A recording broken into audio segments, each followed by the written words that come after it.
TX Sheepdog72 here, coming from San Antonio. I want to give you guys a quick update on me. I've been getting a lot of questions about what's going on with me. I also want to bring to light a very, very serious issue involving one of our auditors. As far as I go, I had a jaywalking arrest back about a year ago when I was open carrying. That case was dismissed. I filed all the motions myself and this, that, and the other. Ultimately, I decided not to prosecute that, and that was because I had not committed any law violation. That was just simply an officer who didn't like what I was doing, and as we've all seen, he engaged in this common practice of bending laws, making up facts to try to get an arrest in an attempt to discourage us from doing these legal activities. The municipal court thing,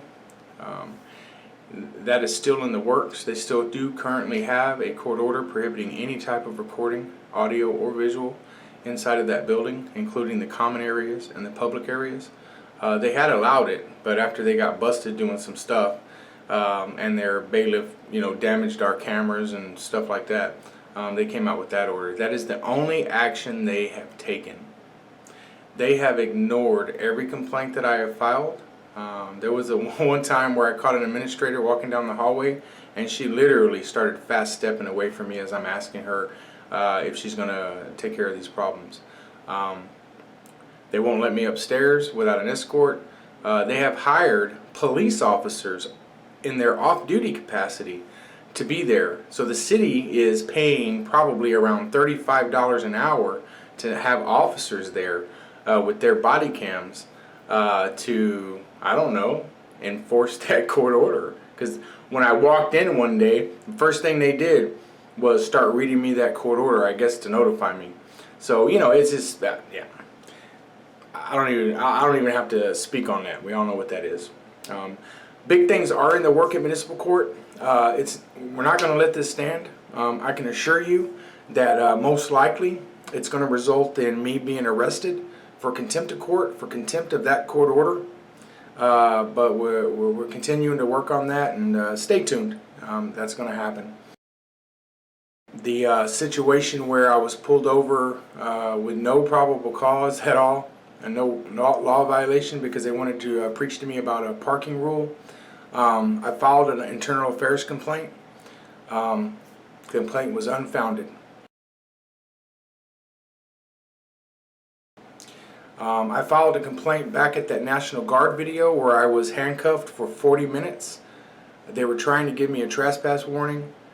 I had not committed a crime. They didn't suspect a crime, but I would not give them ID so they could give me a trespass warning. 43 minutes handcuffed. They searched me thoroughly, all on my video and theirs. They wrote in their report that I was not searched. And we know why they wrote that in there, because they didn't have any right to search me. Filed an IA complaint, unfounded. I tried to figure out what information they submitted to the review board for them to consider. They refused to release it. Did FOIA requests. They challenged those. The Texas Attorney General sided with the city. So basically, you have a situation where you file a complaint, everything's handled behind closed doors.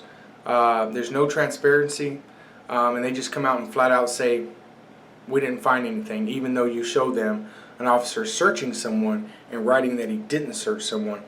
Unfounded, and there's nothing you can do. Disorderly conduct tickets that I've received and that our group has received, all of them have been dismissed on the basis, and I quote, in the court order dismissing them, conduct does not constitute disorderly conduct. And that's in line with the Constitution. It's in line with the case laws regarding free speech. Kudos to the prosecutor's office for recognizing that and not ignoring it like everyone else and taking the proper action and dismissing those cases. The problem is that San Antonio Police Department is ignoring the issue. I bring it to the attention of Internal Affairs, I bring it to the attention of supervisors all over the place and administration, and I've received nothing in response. What I can tell you is that there are still many officers that are posed to write those tickets again and again and again. Officers and supervisors that say they don't care if they're getting dismissed. That doesn't make it not illegal. Stupid stuff like that. Supervisors saying they don't care what the Supreme Court says. It's illegal in Texas, boy. Yeah. So, we're working on that. I don't know if you guys saw a video about a week ago. Downtown Bike Patrol wrote a ticket to a guy for handing out Bible verses. It's an all-out war, I guess, from them on free speech. If they don't like what you're doing, they're going to try to apply laws to you to get you, discourage you to stop. On the municipal court issues where they destroyed Mike's camera and they grabbed my phone and chunked it out to the parking lot, damaging it, criminal charges will come. They will. Yeah, it's a long process. If you're out here doing this stuff, or if you find yourself in a position where you have to file charges against an official, it is a very difficult process. They make it extremely difficult. They throw all kinds of roadblocks in your way. And this is done, and if you guys remember, I'm ex-law enforcement. I've been behind the scenes. I can attest. I've seen it with my own eyes. They make it as difficult as possible. They will try anything to discourage you from going forward and being successful with those complaints and those charges. They have a lot of legal ways they can make it difficult for you, and there's nothing you can do about that. And then of course we know that they'll do other stuff like destroy evidence, things like that. So don't be discouraged when you're trying to file a complaint or you're trying to file charges. Don't be discouraged by the roadblocks. Persistence is the key. So criminal charges will be filed. I can tell you that I've been up to San Antonio Municipal Court 5, 6, 7 times. I have initially, the officer didn't even mention the damage or anything about criminal mischief in the report. I had received a ticket for disorderly conduct because I cussed at him, and they just simply wrote me as a suspect, and the title of the report was disorderly conduct, even though I called the police for criminal mischief. That's why they were there. It took me about 3 weeks to get the officer to rewrite the report. I had to involve all kinds of supervisors, administration, the whole 9 yards. Finally, the officer rewrote the report. So that was the first roadblock. And then he wrote, it was a cell phone case damaged. Municipal court is the ones that they filled these charges, and they're the ones that handle them. They said, well, it doesn't say life-proof case, so you need to go back and have that written in there. Does it matter if it's a life-proof case or whatever kind of case it is, outer box, does it matter? It's a cell phone case. The manufacturer suggested retail price on it is established, $89. It was damaged. There's video of it. But I've made, multiple trips down there. They're at lunch. They're unavailable. I have, on 3 occasions, left my telephone number and contact information so that we could schedule a time where we're both available. I'm available all the time. And they don't call back. So these are the type of roadblocks they throw in your way. Be persistent. If they haven't learned anything, surely they have learned that I'm not going anywhere. I'm not going away. And I have all the time in the world. I live in my mom's basement. I have no rent, no job. I've never been to school and never will, so I don't have to go to school every day. I got plenty of time, right? So that's what's going on with that. Stay tuned. The charges will come. This guy Vasquez is still working there. When I walk in there, I still have to face him, even though I was, a victim at the hands of his violence. Administration, I filed all kinds of complaints. They ignore everything. They have not taken one step other than coordinating that court order. You guys may not know this, but we were allowed to film in there prior to catching them doing stuff. And once we caught them doing stuff, and then once we caught them breaking our cameras, they issued that order stopping us from filming inside, even audio recording, because they don't want to be held accountable. We're still working on that. Now, on to the big problem.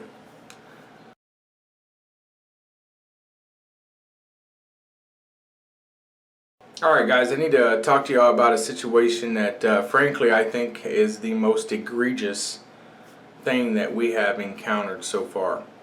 So we all know that the police have bent laws, they've made up laws, they've misapplied laws, written tickets, put us in jail, issued search warrants to seize our camera equipment, issued arrest warrants for the call floods, things like that.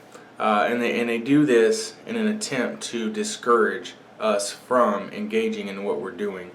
And that's what police do. That's what a lot of police do. Not all of them, but that's what a lot of them do. While the other ones just sit back and watch and ignore it. So it is what it is.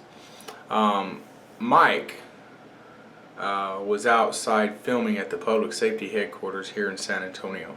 This building houses downtown patrol, as well as fire department and homicide, central records, things like that. So it's kind of a central hub. He was out there filming here a few days ago, maybe last week.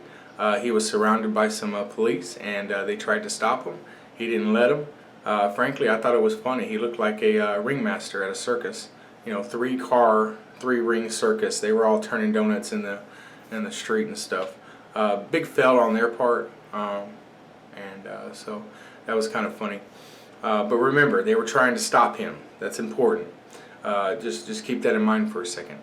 I have been down there filming. The first time I went down there was about a year ago. I walked around that building just like he did, except you guys know how I am. I wasn't nice, and I was making them move their cars. They were blocking fire risers, parking illegally, and I was an ass about it. Nobody gave me any problems. None at all. There was a detective back sometime right before Christmas, I think, that was murdered out front of that place. He was on a traffic stop. Guy walked up, shot him dead. I go out there a few days later. They were holding a vigil, and I went out there armed with a rifle. Walked right up, walked around the building filming, went up to the vigil, paid my respects. Nobody said nothing to me.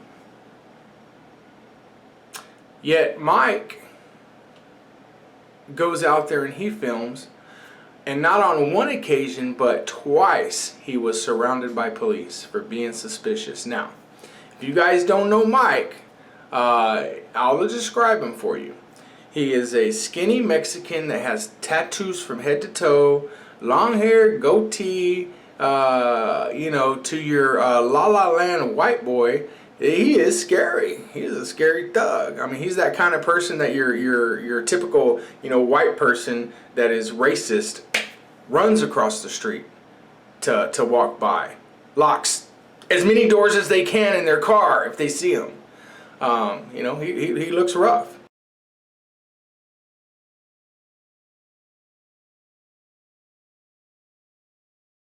He is a great guy. He's a nice guy. He has a pure heart. Nice guy. And even though you see him cussing and expressing his dissent towards the police the way he does, I know him personally, and he is a great guy. So anyway, back to what I was saying. Twice he's been out there. He gets surrounded. I've been out there armed, being an ass. Here recently I went out there a couple of days after he got stopped, and I'm out there armed with my AR-15. I got a sign that says "Screw the Blue," and I got on the other side of it, it says "Hiring murderers, apply inside." I was out there for about an hour. Not one cop said anything to me. They saw me. They watched me from afar, which they should do, right? If you got somebody armed, you don't know what he's about, so you should watch him. But the point is that they don't stop me, but they do stop him. Nobody wants to talk about it, but I'm going to call it like I see it. It's about race. It's about how you look. If you look like a thug, if you fit that common definition of thug, and you know what I'm talking about, that's what the officers see. It's not what I see. I don't see thug when I see somebody dressed like Mike, because I'm that kind of guy. But these cops see him, they see thug, they see suspicion just because of the way he looks. Wouldn't matter if he was filming, frankly. If he was just hanging around the area, they're going to watch him, they're going to come out and talk to him. Well, they look at me. I'm just your average white guy. I thought my goatee would make me look a little menacing with my missing tooth. But it just doesn't work, man. Armed and acting like an ass, and they still won't touch me. But they do it to him. So we know what that is there. Here's the big problem. After he made his video, where he was cussing out those officers that were in the cars driving around in the street. 2 officers who remain unidentified at this point went down to his employer. He was wearing a uniform shirt. Yeah, okay, he was going to learn his lesson about that. But they saw it. It was Hard Rock Cafe. They went down to the Hard Rock Cafe downtown, determined he worked there, and they reported his activities to his employer. Ultimately, he was fired. There is nothing right about that. Officers can't be going to your employer and telling your employer that you're out there doing this, that, and the other with the intent of getting you fired. It's not right. They don't have any defense for that. And all you cop lickers, your boot lickers, your cop apologists, this is how it's going to work. You comment on my channel on this one. Now I understand on some of the other stuff there's a little bit of argument about what the cops do. And I don't delete people's comments. You know, free speech, man. Voice your opinion. But on this one, an officer going down to your employer with the intent of getting you fired, you comment in a negative way on that, I'm going to delete your comment. There ain't shit you can do about it. I'm not even going to entertain your bullshit on that one. So they went down to his work. They got him fired. Bad. So we're working on that. Mike's doing good. He doesn't have the ability to, you know, get his channel up and running like we do and things like that. But I am helping him. I'm helping him a lot, and I will continue to do so. He is coming back to the group. We're going to continue to work on this issue, and just stay tuned. That's all I can say. Just stay tuned. If you have any questions, fill them to me. I'll try to answer what I can. And bootlickers, you can jump off a cliff. TX Sheepdog out.